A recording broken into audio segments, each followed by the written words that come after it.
Hello and welcome to bonus episode number 51 of the Culips English podcast. My name's Andrew and I'm going to be your host and your English study buddy for today.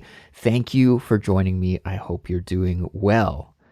So in this episode, I'm going to share a few little stories from my life about what I got up to over the last week. And to be perfectly honest with you, I had a pretty regular week last week. Nothing too out of the blue happened. Oh, that's a good expression right there. Nothing too out of the blue happened. When something happens out of the blue, it means that it's unexpected or a surprise. So when I said nothing too out of the blue happened last week, it means that I had a pretty normal, regular week. But that doesn't mean that I didn't do anything at all, and I do have a few little stories to share with you. So I'll tell you those stories, and then towards the end of the episode, I'm going to focus in and teach you about a useful idiomatic expression that you'll hear me use. There's a 100% free transcript for this episode, and you can download it as a PDF or use it on our website in an interactive version. The PDF is the best option if you plan to print the transcript, and the interactive version is best if you like to study with your computer, tablet, or phone. To get the free transcript, just follow the link in the description for this episode or visit our website, culips.com. The transcript is a great study tool, and I hope you'll find it helpful. Culips.com is also the place where you can find hundreds of our other English audio lessons. And if you're a Culips member, then you'll be able to get the helpful study guides and transcripts for them all, along with a ton of other great extras. Support the work we do here at Culips and take your English to the next level at the same time by becoming a Culips member. To learn more and to sign up, just visit culips.com. And with that being said, let's get started with this week's bonus episode. Here we go. Not too long ago, a new colleague joined my team where I work. And one day when I was in the staff room getting a coffee, I ran into him and we started talking. As we got to know each other, I found out that he's a huge music nerd, kind of like myself, and we have a lot in common. He's played in a bunch of bands over the years and been into music his whole life, and so have I. So it didn't take us long to bond over our mutual love of music. About a week later, that coworker messaged me and asked me if I'd be up for a jam session. Now, I have to say it had been quite some time since I'd played music with someone else, so I was a little bit on the fence about jamming. And to be on the fence just means that you're unsure. So I didn't know, should I jam? Should I not jam? I explained to him that even though I'm a big music fan, I actually don't play too much anymore and that I'm pretty rusty. But I told him as long as his expectations are low, then I'd be down for a jam. And he said that was fine and that we could just play around for fun. So I was in. The first thing that we needed to do was find a studio or practice room where we could jam. Since we both live in apartments here in Seoul, it's impossible for us to jam at home. So a practice room is really a must. And finding a practice room was actually a cinch. It was so easy. One of the things that I absolutely love about Korea, and to be fair, I think many places around the world are like this as well, but it's especially true in Korea, is that there is an app for everything. So I found this app that you can use for renting music rehearsal spaces, and I was able to find a studio that was pretty close to where we both live, and we were able to reserve the practice room space right in the app. So I made the appointment, and then last week when we went to the practice room to jam, we just walked right into the practice room and got playing. There weren't even any staff members present, and I was just blown away that I didn't even have to talk to another human being throughout the whole process. It was so easy. And another cool thing about the jam space that we used was that there were these little QR codes that were printed on all of the equipment, like the PA system. By the way, the PA system is what we call the mixer and the speakers that you can plug microphones into so that you can amplify your voice and make your voice loud. There were guitar amps that had a QR code on them, the bass amp, the keyboard. All of these pieces of equipment had these QR codes printed on them. And then if you had a problem, like you didn't know how to use the equipment or had a question about it, you could just scan the QR code and get some help right directly on your phone. So it was a pretty cool high-tech solution to not having to staff the practice room, I thought. Luckily for us, though, we didn't have to use that system because we know our way around that kind of audio equipment. Anyway, so there we were. We were in the jam space. I found my way to the drum kit while my coworker grabbed his guitar.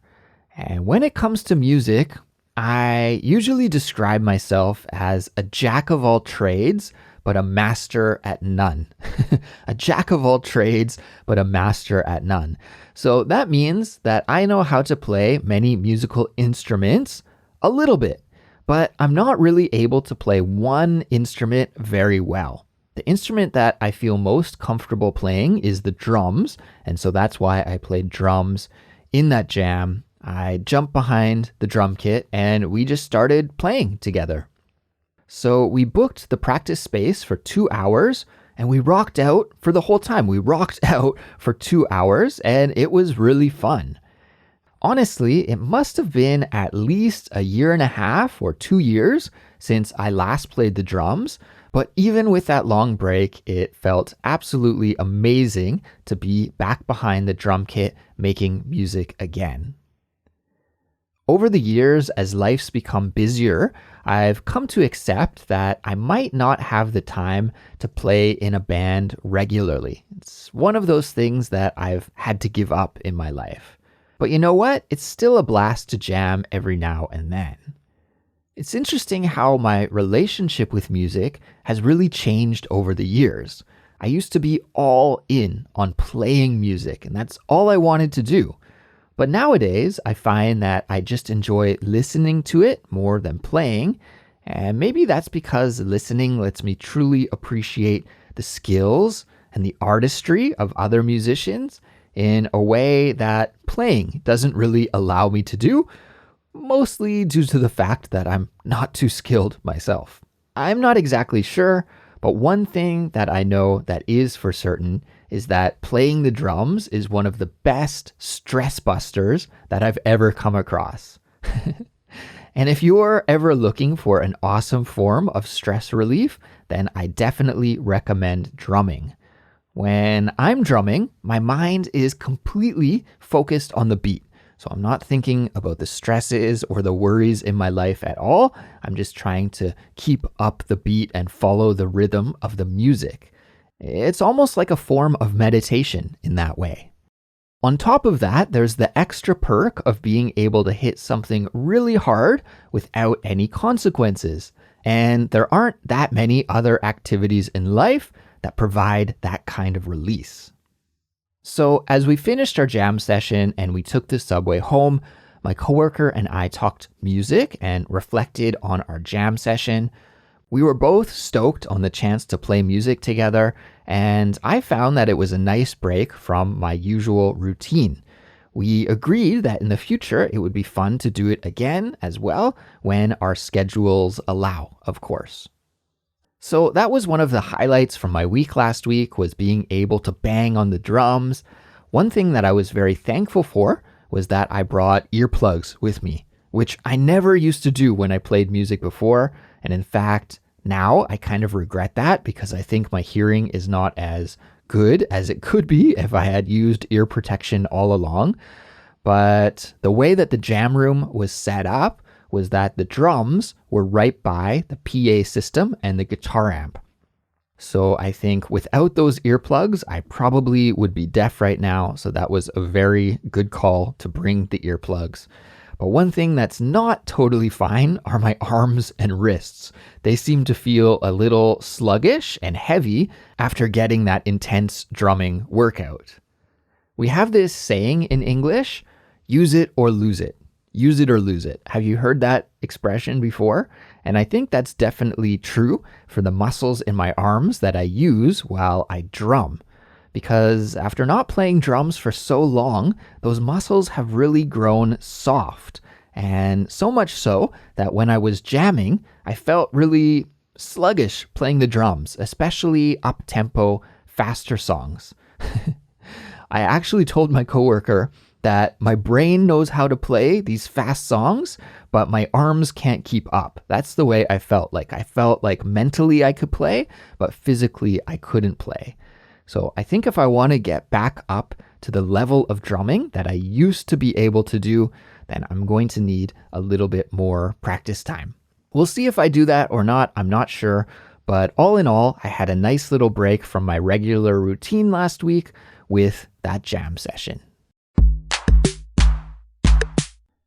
The house renovation project my wife and I have been working on for the last 6 months or so is finally almost finished, and the house will be ready for us to move into in just under a month. And while we're really looking forward to moving into our new place, at the same time, I'm kind of dreading the move. Because moving is one of my least favorite things to do in life. And the reason that I'm not looking forward to this move in particular is that instead of moving a lot of our furniture, we're actually going to be getting rid of it. Our new house is really small. It's tiny. And because of that, a lot of the furniture that we're currently using is either too big or it's the wrong size and dimensions for the new house. So there's many things we need to get rid of, including our kitchen tables and chairs, my desk, the one that I'm using right now actually to hold my microphone and my computer. There's my wife's desk, some cabinets, a bookshelf, and this big wardrobe closet thing that we use to store all of our clothes. And there's probably even some more furniture that I can't even really remember right now off the top of my head. My wife and I actually hate that we have to get rid of this stuff because it's essentially brand new and in really good condition. We only bought it 2 years ago when we moved into the apartment that we're currently living in right now. And since the furniture is less than 2 years old, it's still in fantastic condition, like I said, and we actually enjoy this furniture. The only problem is that it's just too big to go into the new house. So we have a few options for getting rid of the furniture. The first option that we'll try, and probably the best option, is selling the furniture. So as I mentioned earlier in this episode, there's an app for everything in Korea. And there's a great app that you can use for selling used things. And that's our go-to first option. So we're going to try putting our furniture on that app and selling it that way. We still have around 6 weeks before we're planning to move out, but I want to make sure that we sell the furniture early so that we're not stressed out at the very last minute trying to do that. I don't know if you've ever tried to sell something online before, but it can be pretty annoying. Sellers often change plans or back out at the last moment. And so I don't want to be in that situation where we're stuck with the furniture in our house because someone promised to buy it, but then at the last minute that buyer backs out. That could just be a really stressful situation and I want to avoid it. So we're going to try and sell everything early. But at the same time, we still need the furniture. We can't sell it too early because, for example, if we sell our kitchen table like tomorrow, then where are we going to eat for the next 6 weeks? We'll have to sit on the floor. I guess we could do that, but it's not the best option. And I guess I could technically sell my desk tomorrow, for example, but then, it would just be an uncomfortable work situation for the next little while. So what I'm in the process of doing right now is cataloging and organizing all of the things that we want to sell. And then about 3 weeks before we're set to move, I'm going to post it online in this app and try to sell it. So I've been taking a bunch of pictures of all the furniture that we're going to sell, and I've been writing up the descriptions for them too. So I think everything is almost ready to go. I just actually have to make the postings and then cross my fingers and hope for a quick and easy sale. We'll be selling the furniture for a good price. We're not really doing this to make money, although to be honest, it would be nice to have a little bit of money that we could use to put towards replacing the furniture because we're going to need to buy new desks, new kitchen table, new chairs, etc., etc. The thing that I don't really want to part with is my desk. Have I talked about my desk on Culips before? I don't think I have, but maybe I have. If you've heard me talk about my desk before, excuse me for repeating myself, but I really love my desk. It's this awesome motion desk, and a motion desk is one of those desks where you can adjust the height of the desk. So you can raise it up or you can lower it with just the touch of a button. And I love this desk because I can work while standing or while sitting. I have those two options. In fact, a lot of the time when I'm recording for Culips, I use the desk while I'm standing, and I'm actually in standing mode right now. I don't know if you can hear that in my voice or not, but yeah, I'm standing at my desk right now. I don't know if this is just mental or not, but I feel like I can articulate and speak better while I'm standing up. I also like to work in standing mode if I've been working while sitting down for a long time, because after a few hours of sitting, probably everybody is like this, probably you feel the same way too. If you're sitting down for a long time, then eventually your shoulders or your back starts to get sore. And in those situations, what I do is I just raise the desk up, I go into standing mode, and boom, it almost always seems to solve the problem. The desk is also really big and wide, so I can spread out all of my stuff on it. I have plenty of room for my audio equipment, my microphone, plus extra workspace for writing and taking notes because I like to do that while I work. And I also have my keyboard and mouse, and everything is spacious and it's just wonderful. It's an awesome desk all around, but unfortunately it has to go. It's just too big for the new house, so I have to downsize to a desk that's much smaller than this one. I'm hoping I can find something that still has a standing option, because after using this style of desk for the last few years, I think going back to a regular desk is going to be really tough, so I do want to replace it with another motion desk if possible. Anyway, the plan is to try and sell our furniture, and if for some reason the furniture doesn't sell, well, then we're going to have to move to plan B. And plan B would be to give the furniture away. And really, if we have to do this, if it comes to plan B, I don't really care. I don't mind, especially if the furniture goes to a good home. Of course, I think I'd give priority to family and friends. They can have first dibs. First dibs is a slang expression which means first choice. So they could have first dibs, first choice. But after that, giving it away is the go-to move. And if plan A and plan B both fail for some reason, well then next up is plan C. Plan C is obviously the least desirable option, and it involves just throwing the furniture away. And here in Seoul, where I live, it's actually very easy to get rid of old furniture. And can you guess how it's done? Yes, that's right. There's an app for that too. So actually, all you have to do is go to the website for your neighborhood's local government office. And there you can arrange for a truck to come by and take away your old, unwanted furniture. You do have to pay for it. There's a small fee for each item. But in the past, when I've done this, it's been really affordable. I can't remember exactly, but I think even getting rid of large items is under $10 per piece of furniture.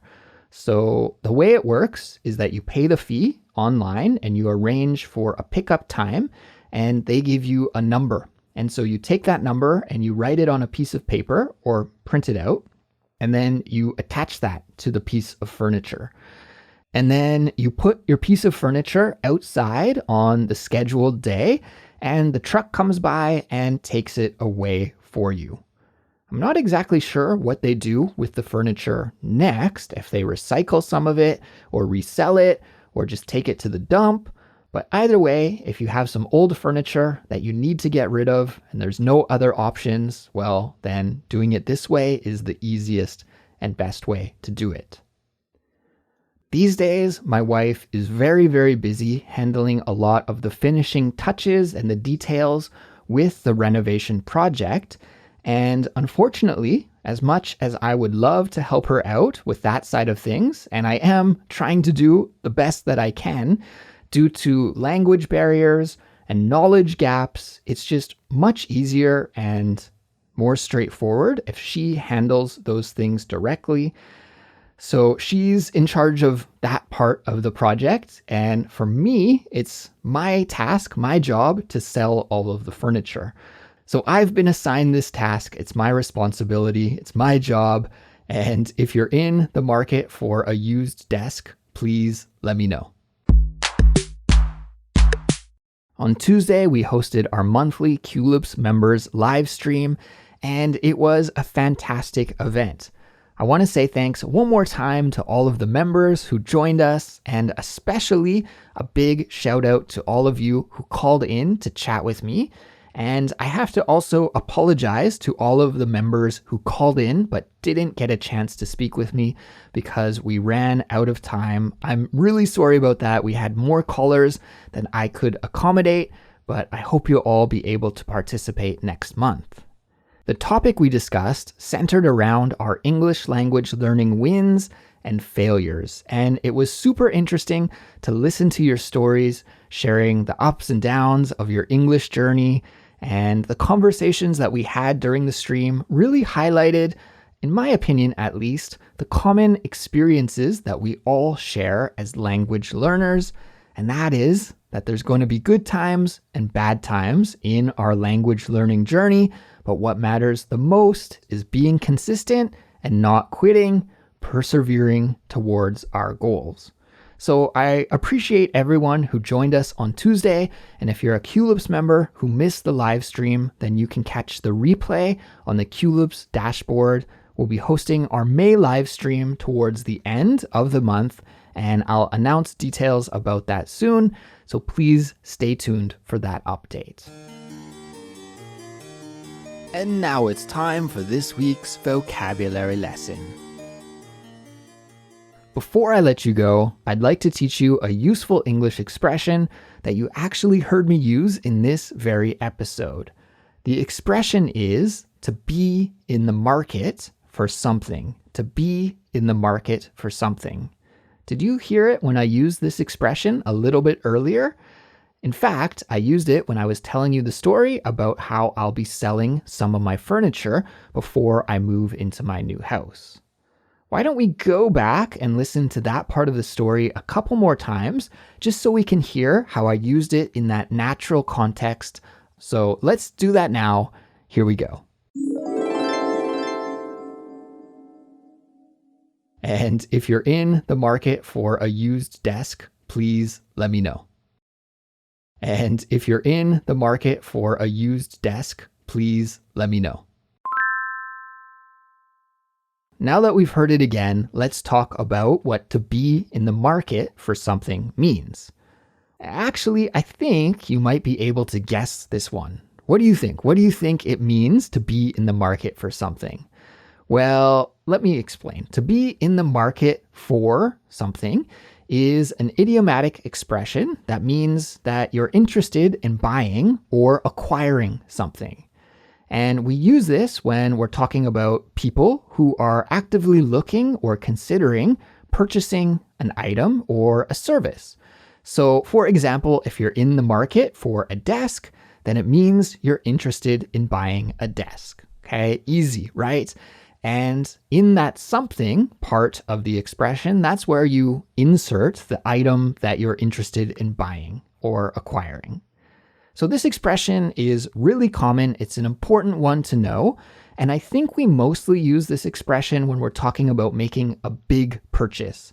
I don't think we'd say like, I'm in the market for a new t-shirt, okay? Something basic and small like that, we probably wouldn't say. But if you're making a big, important expensive purchase, especially one that you need to consider carefully before making, well, then this is the perfect situation for using this expression.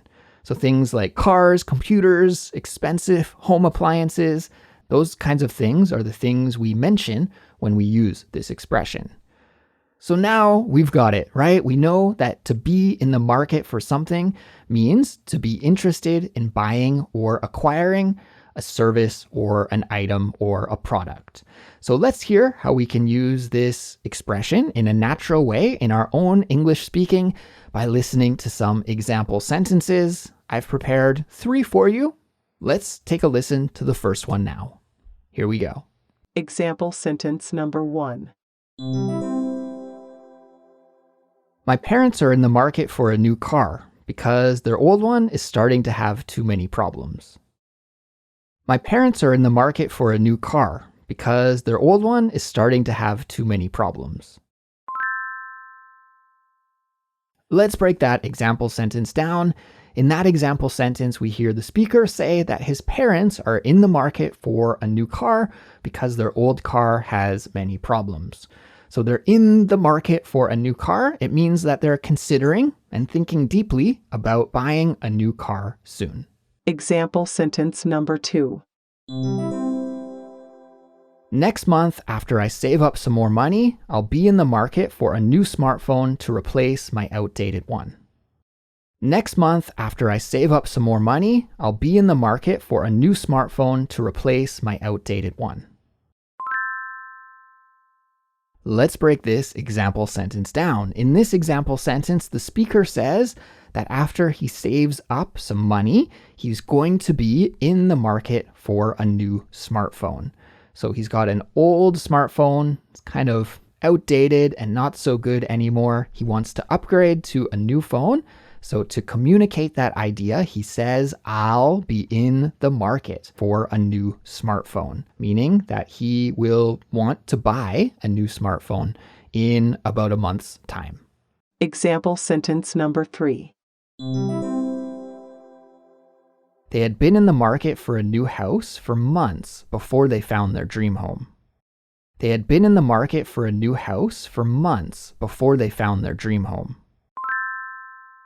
In this example sentence, we hear about a couple who had been in the market for a new house for months until finally they found the perfect home for them and they bought that home. So, usually when you are in the market for a new house, it's not something that is instant, right? You usually don't wake up one day, decide to buy a house, and then buy a house the same day. It's a process. It takes time. So when you're in the market for buying a house, it means that you're shopping around, looking at many different options, considering which option is the best before you finally make a decision and make a purchase. So that kind of shopping around time we can express with this idiom to be in the market for a new house. All right, we did it. We made it to the end. That is it for this week. Congratulations on completing this lesson, and thanks for joining me for this study session today. If you're looking for even more content to study with, if you want to keep going and ride this high throughout the week, then don't forget that we have hundreds of lessons on our website.